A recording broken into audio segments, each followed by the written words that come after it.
Hey guys, तो स्वागत है आपका कैप्टन B2 के लेट से अपडेट के थर्ड एपिसोड में, जहां आज हम डिज्नी प्लस डे में बताए गए कुछ प्रोजेक्ट्स के बारे में बात करने वाले हैं। साथ ही साथ मार्वल के जितने प्रोजेक्ट्स हैं उनको कवर करेंगे। बट इस एपिसोड की शुरुआत हम स्पाइडरमैन के अपडेट से करेंगे, जहां फाइनली स्पाइडरमैन नो वे होम के सेकेंड ट्रेलर को ऑफिशियल रिलीज डेट मिल गया है, जो कि 16 तारीख का है। बट ये एक फैन इवेंट में होगा। बट वरी नॉट, हम इंडियन फैंस को वो अगले दिन सुबह को मिल जाएगा। वैसे ऑफिशियली यही कहा गया है कि उस ट्रेलर को सिर्फ फैन इवेंट में दिखाया जाएगा। बट हम सभी जानते हैं कि कोई ना कोई ऐसा महापुरुष रहेगा उस फैन इवेंट में, जो उस ट्रेलर को देखकर घर आते ही डिस्क्रिप्शन पूरे इंटरनेट में बांटता फिरेगा। और इस बात से ना ही सोनी वाले या मार्वल वाले अनजान हैं, तो वो भी इस ट्रेलर को फैन इवेंट के खत्म होने के बाद या फिर उसके कुछ समय के बाद ऑफिशियली शायद तक रिलीज कर दे। आगे की अपडेट्स मार्वल प्रोजेक्ट के बारे में है, जिनमें से एक के ऊपर मैंने ब्रेकडाउन कल ही डाल दिया था एंड बाकियों के ऊपर मैंने अपडेट इंस्टाग्राम में दे दिया था। मैं miss Marvel and moon night के ऊपर भी शी हल्क के जैसे ही एक ब्रेकडाउन वीडियो बनाना चाहता था, बट फिर रियलाइज हुआ कि एक एक करके वीडियो बनाते जाऊंगा तो भैया ये वीक तो गयो। इसीलिए सिर्फ अपडेट के लिए इस वीडियो को यहाँ पे बना दे रहा हूँ। बाकी इन डेप्थ ब्रेकडाउन आपको आने वाले समय में मिल जाएगा। सो अगर हम लाइव एक्शन प्रोजेक्ट्स की बात करें तो उसमें से हमें सिर्फ दो नए नाम सुनने को मिले हैं, जिनके रूमर पहले ही आ चुके थे, जो कि है एको and Agatha house of Harkness. Echo basically task master के जैसे ही लोगों के मूव्स को कॉपी कर सकती है एंड वो डेफ है। एंड गेम में जो हॉकाई ने रॉनिन का मेंटल लिया था, वो कॉमिक्स में सबसे पहले माया लोपेज यानी कि एको का था। एको को हमें हॉकाई में इंट्रोड्यूस कराया जाएगा, जो कि एक लौती नई कैरेक्टर नहीं होगी। उनके अलावा हॉकाई सीरीज में रूमर है कि किंग पिंग भी देखने को मिलेंगे, जिससे एको का बहुत ही क्लोज कनेक्शन है कॉमिक्स के अंदर। अभी तक ये बात तो कंफर्म नहीं है कि किंग पिंग की कहानी नेटफ्लिक्स वाली ही यहाँ पे कंटिन्यू होगी सेम एक्टर के साथ, या फिर एक नया टेक हमें दिखाया जाएगा। लेकिन एको के साथ जो उसका कनेक्शन है, तो किंग पिंग के एको के अंदर या फिर हॉकाई सीरीज के अंदर दिखने के बहुत ही ज्यादा चांसेस है। बात करें अगाथा हाउस ऑफ हार्कनेस के बारे में, तो इसका भी अभी तक कंफर्म नहीं किया गया है कि वो कब की कहानी दिखाई जाएगी, वांडा विजन से पहले की या फिर उसके बाद की। वांडा विजन के एंड में तो उसको वांडा कैद कर देती है नोजी नेबर वाले रोल के अंदर। बट हम ये बात भी जानते हैं कि अगाथा सालों से मैजिक एंड ब्लैक मैजिक को परफॉर्म कर रही है, जिसके वजह से वो एक अलग ही लेवल पे है। ये जानते हुए कि स्कारलेट विच तो लिखित तौर पे सॉर्सरर सुप्रीम से ज्यादा पावरफुल है, वो उसको मैनिपुलेट करती है, प्लस 1-on-1 टक्कर भी देती है, विच शोज कि उसमें बहुत ही ज्यादा कैपेबिलिटी है। इसके अलावा अगाथा एक लौती ऐसी सॉर्सरर थी एमसीयू के अंदर, जिसने वांडा के मैजिक को सेंस किया, जो कि दूसरा सॉर्सरर नहीं कर पाया। प्लस खुद ancient one and doctor strange की नजर में आए बिना इतना सारा कांड की होगी, उसका हिसाब भी तो मार्वल वालों को दिखाना होगा, ताकि अगाथा के लिए हमारा इंटरेस्ट और बढ़े। बाकी अनाउंसमेंट की ओर नजर डाले तो यहाँ पर हमें आयरन हार्ट का लोगो बदला हुआ दिखा दिया गया, plus guardians of the Galaxy holiday special, जिसको पहले ही कंफर्म कर दिया गया था, उसके बारे में फिर से बताया गया, जिसको जेम्स गन डायरेक्ट करेंगे। बात करें सीक्रेट इन्वेजन शो की, जिसके अंदर निक फ्यूरी होने वाले हैं, तो उनका फर्स्ट लुक हमें दिखा दिया गया, जिसके बाद से कई सारे सवाल उठ रहे हैं, जिसके ऊपर एक सेपरेट वीडियो में बात होगी। एक बार राउंड अप कर दूं कि डिज्नी प्लस डे में मार्वल के लाइव एक्शन प्रोजेक्ट में किन किन प्रोजेक्ट के बारे में बताया गया है, तो उसमें Hawkeye, moon night, she Hulk, miss Marvel, echo, iron heart, house of Harkness and guardians of the Galaxy holiday special आता है। हालांकि लोकी सीजन 2 के बारे में यहाँ कुछ भी नहीं कहा गया है, बट वी ऑन लो कि वो आने वाला है। इसके बाद बारी आती है एनिमेटेड मार्वल प्रोजेक्ट की, जिसमें सबसे पहले तो ऑब्वियसली व्हाट इफ के सीजन 2 को बताया गया है, क्योंकि उसकी एंडिंग में ही हमें उसके फ्यूचर को टीज कर दिया गया था। प्लस उनको what if Iron Man went to Sakaar वाले एपिसोड को भी तो दिखाना था, जिसको सीजन 1 से हटा दिया गया था, जो कि सीजन 1 का मोस्ट एंटरटेनिंग एपिसोड होने वाला था।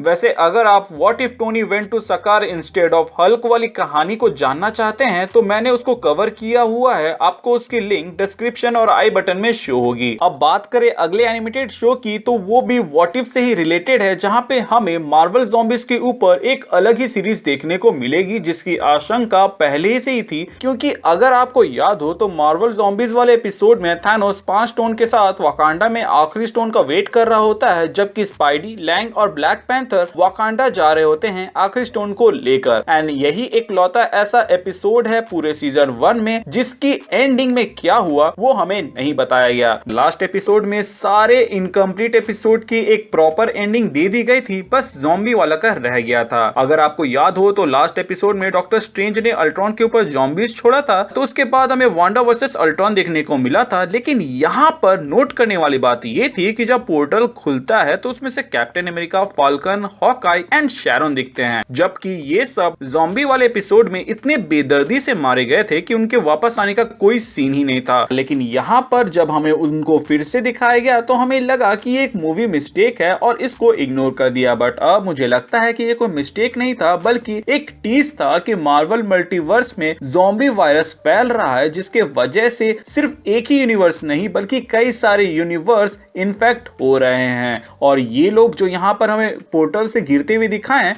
ये उसी यूनिवर्स से बिलोंग करते हैं जहां पर इन लोगों को मारा नहीं गया था।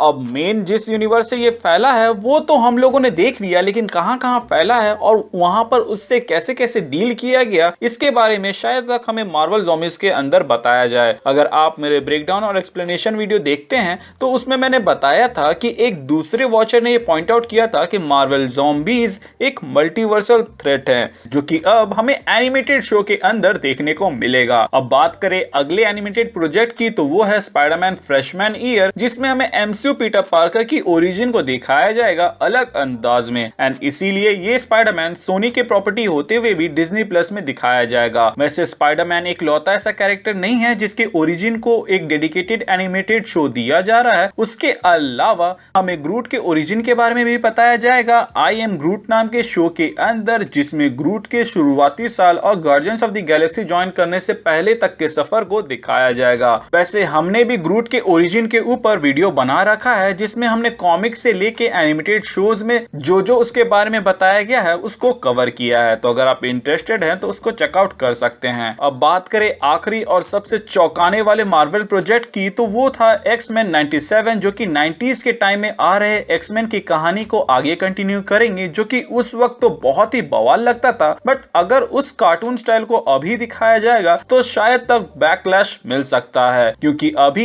एक अलग ही स्टैंडर्ड बन चुका है एनिमेशन का। वैसे एनिमेशन का जिक्र हो गया है तो सोचा कुछ ऐसे प्रोजेक्ट्स के बारे में बात कर लेते हैं जो कि मार्वल से तो बिलोंग नहीं करते हैं लेकिन सबके फेवरेट लिस्ट में जरूर होंगे, जिसमें से सबसे पहले आता है Ice Age adventure of Buck Wild. इसके बाद बारी आती है बेमैक्स की, जो कि हमें बिग हीरो 6 में सबसे पहली बार दिखाया गया था, प्लस उस मूवी में टडाशी नाम का एक कैरेक्टर था जिसको as an Easter egg MCU के एज ऑफ अल्ट्रॉन में भी दिखाया गया था। इसके बाद बारी आती है ज़ूटोपिया प्लस एंड पिनोकियो की, बट ये सब वो है जो कि डिज्नी अपने तरफ से ला रहा है, बट एनिमेशन की फील्ड में अपना एक अलग ही दबदबा रखने वाले पिक्सार ने भी कार्स ऑन रोड की अनाउंसमेंट कर दी है, जिसमें हमें मेटर के साथ लाइटनिंग मैक्वीन देखने को मिलेगा, जो कि मैंने सोचा नहीं था कि कार्स 3 के बाद हमें कभी भी एक साथ देखने को मिलेंगे। प्लस विन और लूज नाम का एक पहला original long form animated series लाएगी पिक्सार, जो कि 2023 में आएगी, जिसमें 20 मिनट के एपिसोड्स होंगे। मैं तो जिनके लिए सबसे ज्यादा एक्साइटेड हूं उन सबको यहाँ पे कवर कर लिया है, बट आप किसके लिए सबसे ज्यादा एक्साइटेड है मुझे कमेंट सेक्शन में जरूर बताइएगा। बाकी चैनल पे नए हैं और ऐसे कंटेंट्स देखते रहना चाहते हैं और कुछ भी मिस नहीं करना चाहते हैं तो चैनल को सब्सक्राइब और बाकी सोशल मीडिया में मुझे फॉलो कर लीजिएगा। इसके अलावा चैनल को सब्सक्राइब कर रखा है तो प्लीज चेक किया आपने बेल आइकन दबाया है या नहीं। अगर दबा दिया है तो वेल एंड गुड, और अगर आपने नहीं दबाया है तो उसे दबा दे ताकि जब भी मैं कोई वीडियो डालूं उसका नोटिफिकेशन आपको जाए। इसके अलावा हमारे चैनल का एक छोटा सा मोटो है जो कि है लोगों की मदद करें, अपना ख्याल रखें एंड कीप मूविंग फॉरवर्ड का रट लगाकर आगे बढ़ते रहे।